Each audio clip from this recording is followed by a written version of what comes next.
Good morning বন্ধুরা। তো নিত্যদিনের মতো আজও আমি মর্নিং ওয়াকে বেরিয়ে পড়লাম। এই আপনারা দেখতে পাচ্ছেন,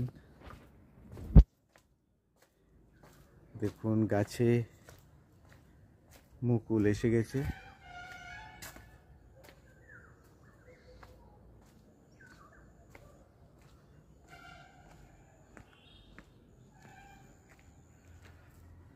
লিচু গাছে লিচুর মুকুল এসে গেছে। কি সুন্দর সকালবেলা যে ওয়েদারটা, খুবই ভালো।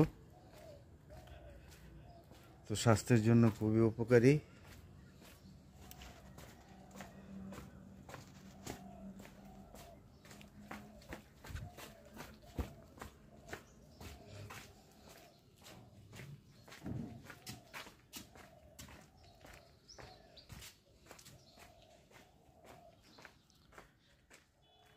তো ভালো থাকবেন।